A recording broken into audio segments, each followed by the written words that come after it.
Israel और Hamas के बीच 7 दिन का जो सीज़ फायर हुआ था वो अब ख़त्म हो चुका है।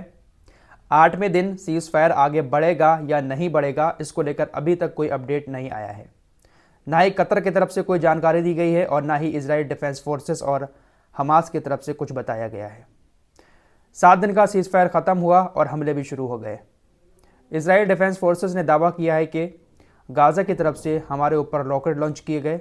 सायरन की आवाज़ सुनाई दी, जिसके बाद डिफेंस सिस्टम ने उन रॉकेटों को ऊपरी ऊपर नष्ट कर दिया। इजराइल डिफेंस फोर्सेस के इस दावे पर हमास ने कहा है कि हमने गाज़ा में धमाकों की और गोलीबारी की आवाज़ सुनी, उसके बाद ही रॉकेट को लॉन्च किया गया है। फिलहाल सीज़ फायर आगे बढ़ने की उम्मीद है। 8वें दिन भी सीज़ फायर लागू हो सकता है, लेकिन अभी तक कोई अपडेट सामने नहीं आया है। दोस्तों, एक तस्वीर आपको मैं अपने देश की मीडिया की दिखाना चाहता हूँ। ये न्यूज़ 24 जो है ना, ये पहले तो काफ़ी अच्छी खबरें चलाता था, लेकिन कुछ दिनों से इसने भी अपने तेवर बदल लिए हैं। अब ये खबर चला रहा है कि हमास आतंकियों ने बंधक बच्चों के पैर बाइक के साइलेंसर से जलाए। ट्विटर पर इस खबर को शेयर तो कर दिया इसने, लेकिन इसका कोई भी सोर्स नहीं दिया। किसी भी इंटरनेशनल मीडिया पर इस बात का कोई जिक्र नहीं है कि हमास ने छोटे बच्चों के पैर साइलेंसर से जलाए हैं। ज़रा सोचिए कि अगर किसी का पैर साइलेंसर से जलाया होता तो हमास जिन बंदूकों को रिहा कर रहा है वो इतना खुशी खुशी हमास से मिलकर वापस आते। दोस्तों, कई सारे इजरायली बंदूकों ने अब अपने बयान भी जारी किए हैं, वो हमास की तारीफ कर रहे हैं। लेकिन ये हमारा मीडिया जो है किस तरह का प्रोपेगेंडा चला रहा है। अब इस तरह की पोस्ट को देखकर कुछ लोगों को तो यकीन हो ही जाएगा, जिनको खबर के सोर्स से कोई लेना देना नहीं होता है, वो लोग ऐसी खबरों पर यकीन कर लेंगे। मतलब क्या ही प्रोपेगेंडा चला रहा है हमारा मीडिया, समझ नहीं आ रहा है। इजराइल के बंधक हमास से जिस तरह से विदा होकर आ रहे हैं, और मैंने आपको कल ही खबर दी थी कि उन बंधकों ने प्रधानमंत्री नेतन्याहू से मिलने से भी मना कर दिया। नेतन्याहू ने कहा था कि हम मुलाकात करना चाहते हैं, लेकिन बंधकों ने मुलाकात करने से मना कर दिया। अगर वाकई में बंधकों के ऊपर कोई अत्याचार हुआ होता, साइलेंसर से पैर जलाया गया होता, तो वो प्रधानमंत्री से मिलते भी और उनसे शिकायतें करके हमास की बुराई भी करते। लेकिन अभी तक किसी भी बंधक की तरफ से किसी तरह का कोई गलत स्टेटमेंट हमास के खिलाफ नहीं आया है। फिलहाल यमन के हूतियों ने एक बार फिर से इजराइल को धमकी दी है। हूती सेना के प्रवक्ता याह्या सरिया ने एक बार फिर से कहा है कि अगर इजराइल सीज़ फायर के बाद दोबारा से गाज़ा पर हमले करता है तो हम मिसाइलों से इजराइल पर हमले करेंगे।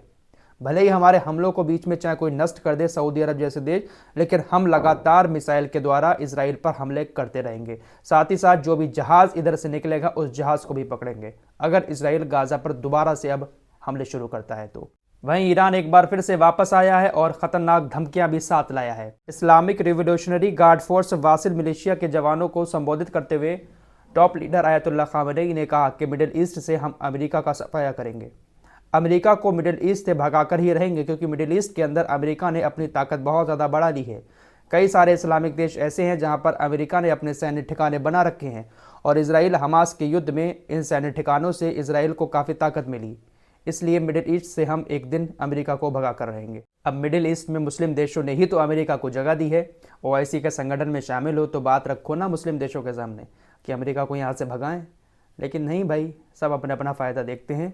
अमेरिका को अपने देश में सैन्य ठिकाने की इजाज़त देते हैं और इजराइल इसी का फ़ायदा उठा रहा है। अमेरिका ने मिडिल ईस्ट के समुद्र में अपने युद्धपोत तो उतारे ही हैं, साथ ही साथ नाटो के भी युद्धपोत लेकर आ गया है इजराइल को बचाने के लिए।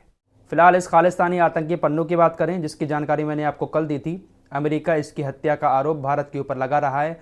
एक नाम सामने आया है भारतीय नागरिक निखिल गुप्ता का, कि भारत निखिल गुप्ता के ज़रिए अमेरिका के अंदर इस पन्नू को मरवाना चाहता था। अमेरिका ने जो चार्जशीट दाखिल की है उसमें निखिल गुप्ता का नाम रखा है। अब व्हाइट हाउस की तरफ से बयान आया है। मैंने आपको कल बताया था ना कि अभी तक व्हाइट हाउस या जो बाइडेन की तरफ से किसी तरह का कोई बयान नहीं आया है। तो व्हाइट हाउस ने अब बयान जारी करते हुए कहा है कि हमारे जो भारत के साथ राजनयिक संबंध हैं वो बरकरार हैं, किसी तरह के संबंधों में कोई खटास नहीं आई है। साथ ही साथ हम ये जो आरोप हैं भारत के ऊपर, इसकी हम गहन जांच करेंगे। पन्नू की हत्या करने के मामले में जो निखिल गुप्ता का नाम आया है भारतीय नागरिक, इसकी हाई लेवल जांच होगी। और खुशी की बात यह है कि भारत इस जांच में हमारा साथ दे रहा है, क्योंकि भारत ने कह दिया है कि अगर हमारे ऊपर आपने आरोप लगाए हैं हम इसकी हाई लेवल जांच कराएंगे। आप जांच कराइए, अगर हमारे ऊपर आरोप सिद्ध कर सकते हैं तो करिए। भारत ने साफ कह दिया है अमेरिका से। फिलहाल चलते चलते आपको एक खबर और बता देता हूँ। आज 1 दिसंबर है और हर महीने की पहली तारीख को पेट्रोलियम कंपनियां गैस के दाम बढ़ाती हैं। 21 रुपये कॉमर्शियल सिलेंडर पर एक बार फिर से बढ़ा दिए गए हैं। फिलहाल इस रिपोर्ट में इतना ही, मिलते हैं कुछ और खबरों के साथ, तब तक के लिए अपना ख्याल रखिए।